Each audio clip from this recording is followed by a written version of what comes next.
So we are pleased to call on our newly appointed Minister of Long-Term Care, the Honorable Rod Phillips. Rod Phillips was sworn in as Ontario's Minister of the Environment, Conservation and Parks on June 29th, 2018. Minister Phillips, MPP for Ajax, assumes his current role following a successful business career.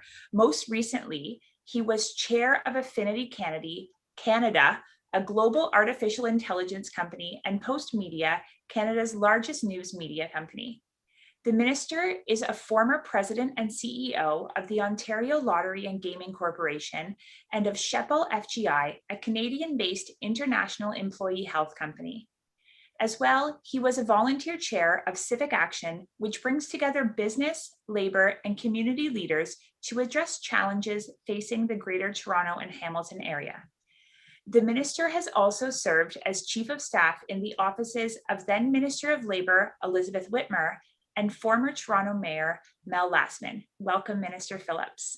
Thank you so much for having me, and it's such a pleasure in my first week as the Minister of Long-Term Care to speak briefly to you, the Registered Nurses Association of Ontario, in your annual meeting.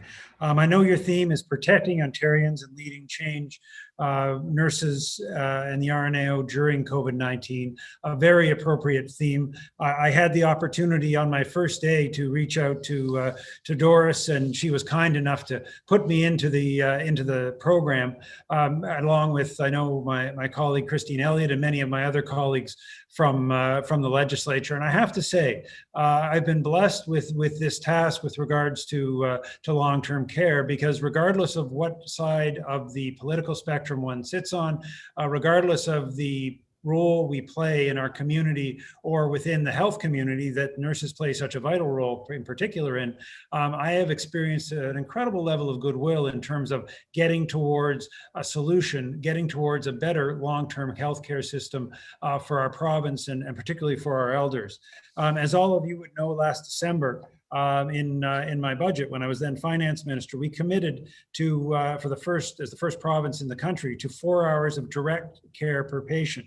It's an ambitious commitment, but I know that working with Doris, working with all of you, we will now take those commitments and take those dollars that we've set aside and work towards a practical approach that puts patients at the center of our government's efforts.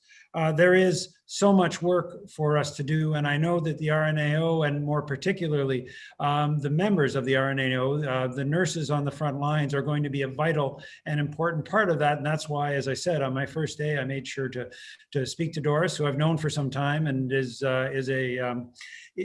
nothing if not clear about her priorities and the priorities of the RNAO, but also a fabulous collaborator in terms of how we need to work together to solve this problem. We've experienced a real tragedy in our province with what happened in long-term care homes. My personal commitment to you, and I know I can speak on behalf of my colleagues, the Premier, as well as Christine Elliott, is that we will not stop until we have gotten in place the solutions, working with you, because we're going to need help. And as a new minister, I'm going to particularly need help, but put in place the solutions. They're going to make sure, first and foremost, that that never happens again, but also that we create real, safe, loving, caring homes for our elders. So thank you for a bit of time on your agenda tonight. I know the work that you all do is so important. Thank you, all of you, and all of the members of RNAO, for being the frontline heroes that we always talk about. And I just look forward to working with all of you in the future. Thank you.